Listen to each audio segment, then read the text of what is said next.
we have been overly concerned, or not overly concerned, we have been rightly concerned with the accounting practices of the company, the P&L of the company, and a lot of work gets poured over that sort of numerical assessment.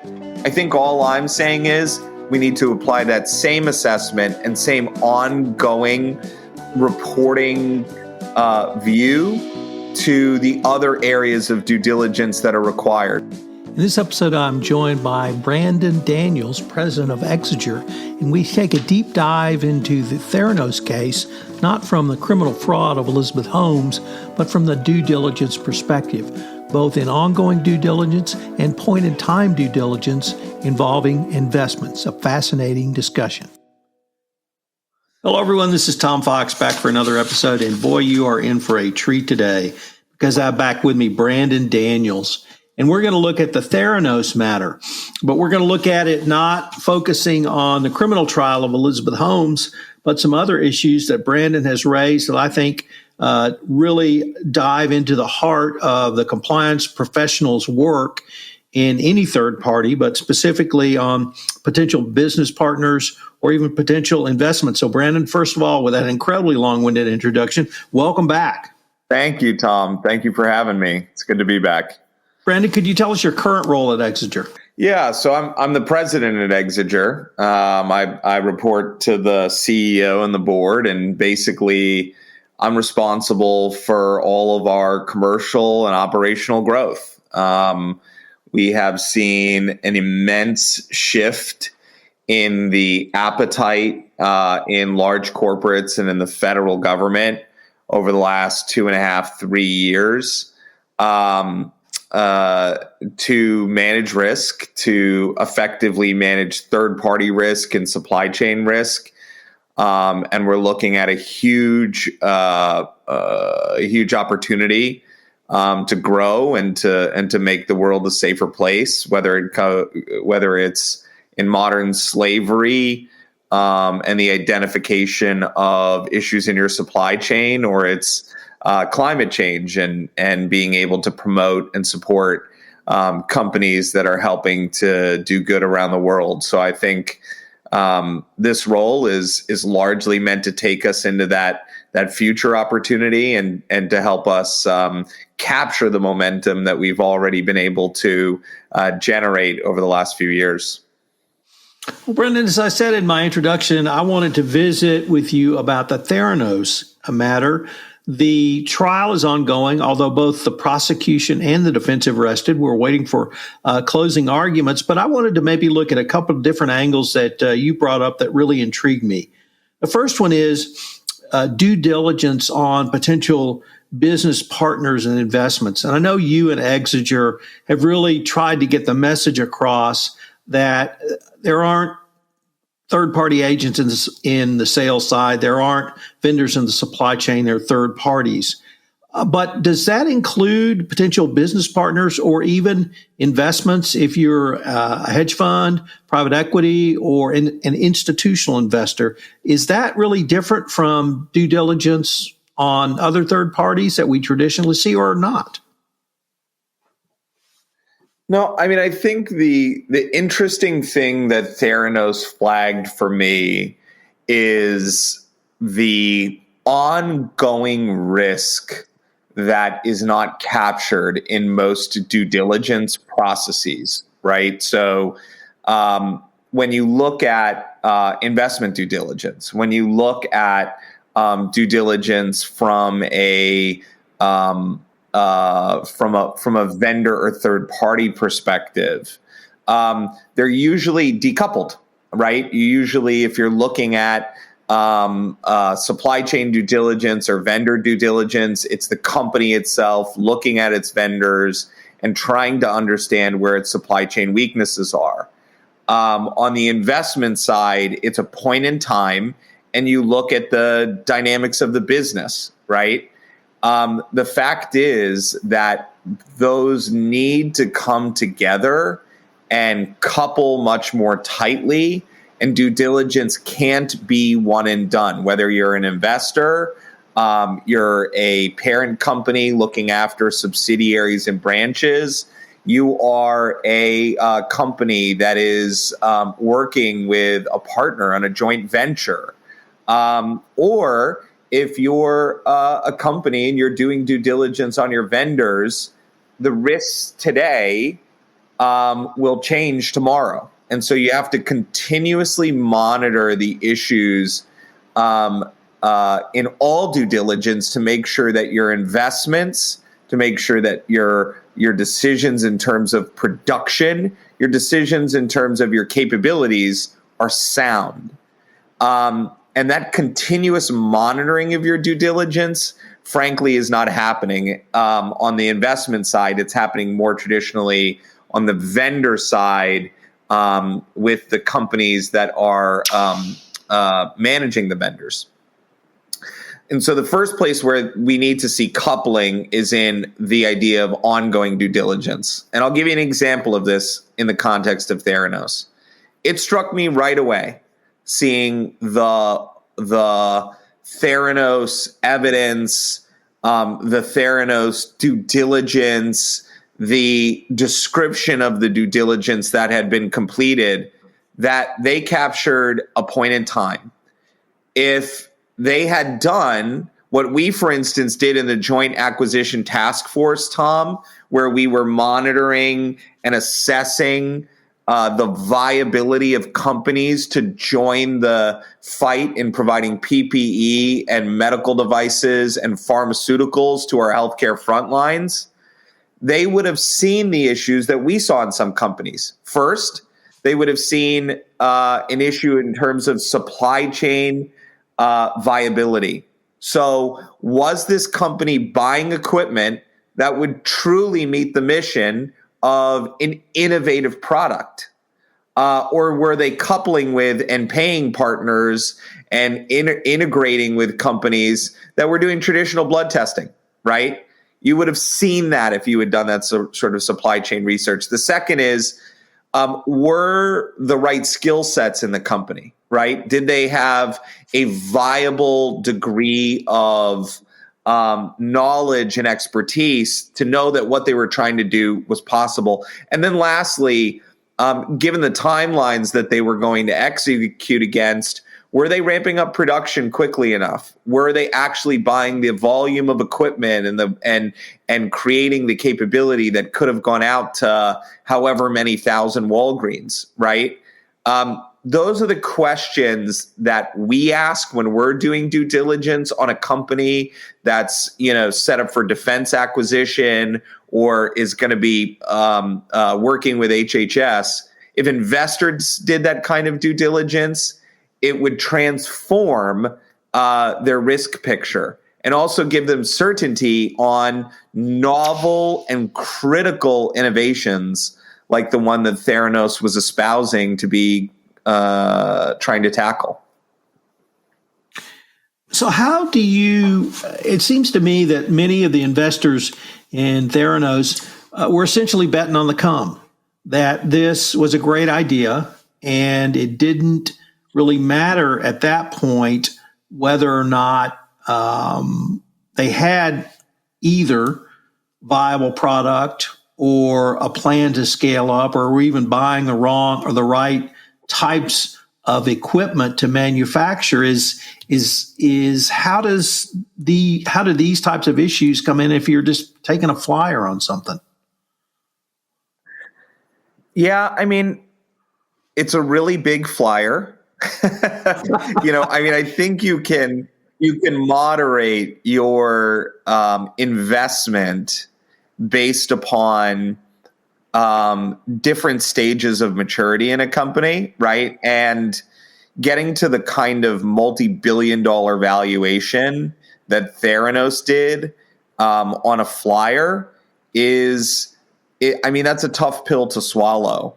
But when you look at a flyer, what you have to do is you have to constantly titrate the amount of scrutiny you're going to put against that investment, right? So it's a great idea. Everyone deserves democratized blood testing, disease management, nutrition management, so on and so forth, right? We all desire and want that, especially Now with COVID, right, everybody is dying for accurate, fast testing, especially in the area of disease management. And so it's a demand. But when you take a flyer, you also have to say, well, what are indicators of good, right? And one of the indicators of good is the right kind of materials being purchased, utilized, and then developed and produced by the company. And the sort of opaque aspect of this was that the company espoused a degree of conservatism with sharing their intellectual property. So how do you check and challenge something, right? How do you say, well, I get it. We don't want to have the company forfeit what is potentially breaking, cutting edge innovation. But at the same time, we want to check and challenge it. Well, one of the first flags that I would have seen if I was asked to do supply chain due diligence on this company is all the relationships that they had set up with traditional blood testing equipment. Why is that occurring? Why is that occurring at that scale? If it was for testing and development, comparison, you wouldn't have expected Siemens equipment and other types of traditional blood testing machines to have been used at the scale that they did, right? The other thing that you can do is you can test whether or not the production capacity, the units that they intend to achieve, because at some point this did move to a commercial enterprise, Tom. Like at a point they said, we're going to be in Walgreens. These things are going to work, right? You can test whether or not the investments that you've made are bearing out in terms of market economic activity. And you can do that through looking at leasing. You can do that at looking through major equipment purchases, right? And those types of supply chain due diligence are good indicators of whether or not a company is actually moving towards a viable product. And if you see those indicators, or you see the lack of the lack of red flags, well then, maybe you continue to take that flyer. But in the case of Theranos, where you would have seen these issues arise, you may want to take a deep dive, right? And you may want to scrutinize whether or not that flyer is evolving in the way that you had originally expected or anticipated it to. Brendan, you also mentioned the leadership capability. Many startups have a leader who has a vision, and I think Elizabeth Holmes did have a vision. They are not really execution people. They may not even be operational people, but they are visionaries. And how do you think through the leadership that a company has in place from the due diligence perspective?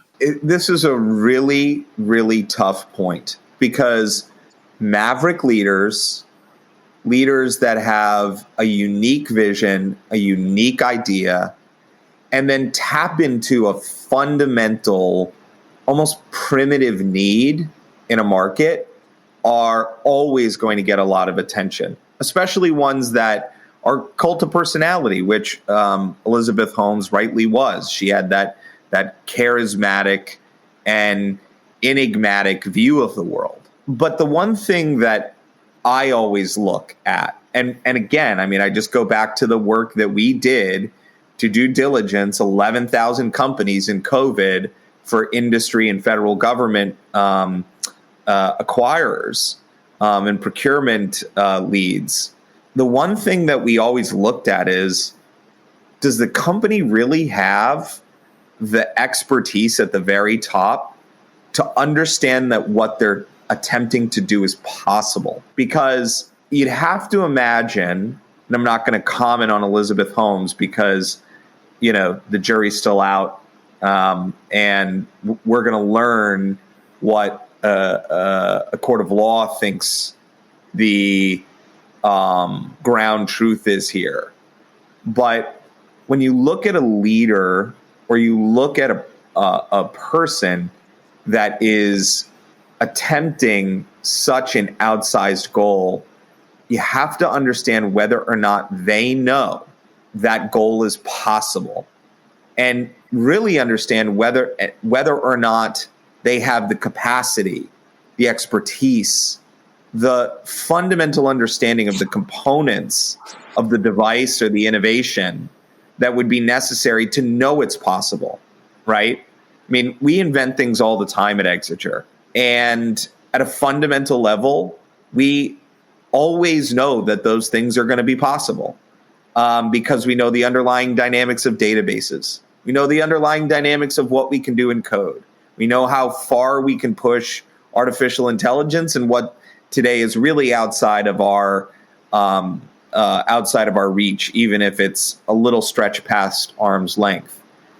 And so when I'm doing due diligence on a set of key management personnel, Tom, what I do is I try to look at not experience, because you can have a young, brilliant, innovative mind that's come up with a great idea, like a Steve Wozniak or a Steve Jobs or a Bill Gates. You can have a young, maverick set of folks that really understand something deeply that they've helped to build, and they're going to change the world with it.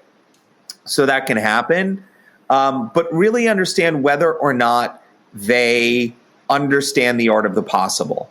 And how do you do that practically? Well, the first thing is, I love prototypes. I love people that have been in an industry, understand the issue, and have had to do it by hand, right? Henry Ford didn't create the production line that generated the Model T, not knowing how custom car builders built cars prior to the assembly line, right?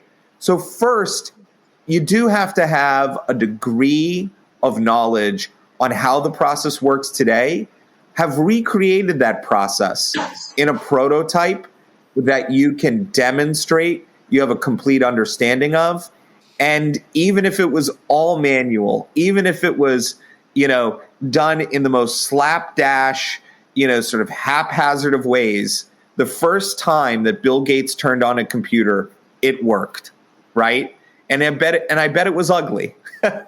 And so the first thing is, when I look at key management personnel, it's, do they have a fundamental understanding of how the core parts of the process work? Do they have an understanding? Have they lived the market need? And then finally, have they prototyped the product to the point where you could actually demonstrate that it will work, even if you're eons away from it being productized and scaling? The second thing that I look at whenever I look at key management personnel is a track record, right? And so, Sunny Balvani and Elizabeth Holmes, great folks, but putting in a seasoned, medical professional, a seasoned medical device company partner in that organization, and creating the right management team to assess whether or not what they were doing is viable is so important. We saw this a lot. We see this a lot in major investments that our clients are doing. We often have suggestions, right? And some of those suggestions are they should get a partner company. With Moderna, they paired with Lonza because Moderna didn't have the hot production facilities to create and to manufacture their mRNA vaccine at scale. But Lonza did, right? And so very often you have to combine people with partners that can both test the mettle of the invention and help the key management personnel understand where they may have gaps. And then finally, there are a couple of very cautionary tales that we've seen in the last few years as IPOs have fallen apart, but beware of the maverick, right? It's not a negative thing to have somebody that's just that dynamic, but I think it's worthwhile to scrutinize those situations where things seem too good to be true, because often they are. We'll be right back with more from Brandon Daniels after this message from our sponsor.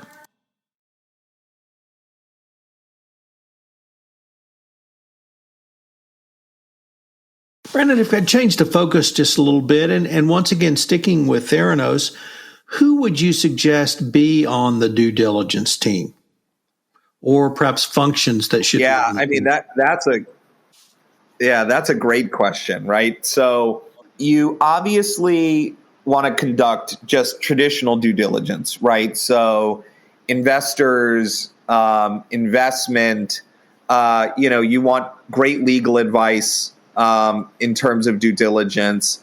But in a novel concept like this, or in anything where you're really getting into very technical areas, the first thing I would say is you want a technical expert. You want somebody that really understands the industry, really understands the process, really understands how the innovation is going to work and how it's going to be practically applied. Because you have to do a technical assessment. And then the work we do with customers, we're often doing that first step in conjunction with an expert to determine whether or not this innovation has legs or this investment has legs.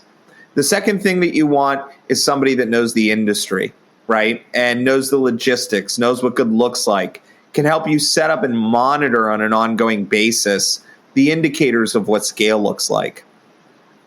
And then finally, I would say that you want somebody that really understands risk management long term, right? Because the fact is, an idea that isn't possible becomes fraud when you create a loss. And so having someone that really understands what a organization needs to put in place from a governance perspective, from a compliance perspective, from a third-party monitoring perspective, to make sure that you can manage a business that's in an innovative area and that is creating something that is going to receive this much investment and this much attention, to make sure that you've got the right governance processes in place, the right stakeholders in place, to make sure that you don't end up in a situation where your investment essentially evaporates. And I think with that due diligence team, and again, I'm adding a couple of new pieces here, right? The idea of an operational expert is always really on the table, but having them conduct, open source due diligence on the supply chain and whether or not the parts, the pieces are even available, that's a new concept, right? That's only something that's even possible in the last few years. So it's one, having the right team, but then two, it's making sure that you're doing the right types of due diligence. So open source due diligence is going to give you a view into the company at the snapshot in time and on an ongoing basis that you've never been able to see before. The second piece is making sure that you set up ongoing monitoring after an investment has been made. Again, novel concept, not something most people have done, outside of maybe, board level or shareholder level engagement, with management staff. It's a novel concept, but I think it's something that the Theranos sort of tale tells us we have to do. So it's not just who, which I think people bring to the table, but it's the what do they do that has to change. Brandon, one of the things that perhaps is a little troubling in the compliance realm is that I feel like many pre-acquisition due diligence is focused on just identifying red flags. And you're talking about a much broader type of due diligence and having ongoing monitoring based upon that due diligence. Would that be a fair assessment? I think what I'm talking about is a level of due diligence that is taking the same degree of effort that you would traditionally see in financial due diligence, Tom, and then applying it in other areas, and then requiring the same kind of reporting that you would get on financial reporting in other areas, right? we have been overly concerned, or not overly concerned. We have been rightly concerned with the accounting practices of the company, the P&L of the company, and a lot of work gets poured over that sort of numerical assessment. I think all I'm saying is we need to apply that same assessment and same ongoing reporting view to the other areas of due diligence that are required. For instance, reputational, criminal and regulatory issues that may stifle a company, or operational risk that starts to evolve as, for instance, machines stop working and you start to outsource your blood testing almost exclusively to traditional providers. Brandon, unfortunately, we are near the end of our time for this episode, but I was wondering if our listeners wanted any more information on these topics we've talked about in this podcast. Where could they go? Yeah, so there are two great places. The first is Exiger.com. We've got a lot in our sort of thought leadership area up on the site. But then the second place where we've covered a lot of these topics with experts from around the industry, right? From people that are running compliance departments, people that are running big investment portfolios. We've posted a lot of that on our LinkedIn feed, and I would encourage people to go and join our LinkedIn feed as well. Well, Brendan, as always, I greatly enjoy having the chance to visit with you. This is slicing and dicing Theranos in a completely different direction than most of the commentators have looked at, and I look forward to continuing this conversation. Perfect. Thanks, Tom. Appreciate your time. This is Tom Fox again. I hope you've enjoyed this episode. I would urge you to check out John Katos' website. He's got a ton of research materials, a lot of papers directly applicable for the compliance professional. I've read them, and I know you would enjoy and learn a lot from reading them. Also read his 5-part series on that was in the Harvard Business Review. I've linked to that as well. We have a new podcast on the Compliance Podcast Network, The History of Insider Trading, where Professor Karen Woody interviews some of her students on this most interesting topic. I hope you will check it out on the Compliance Podcast Network. This podcast is a part of the C-Suite Radio Network. For more top business podcasts, visit c-suiteradio.com.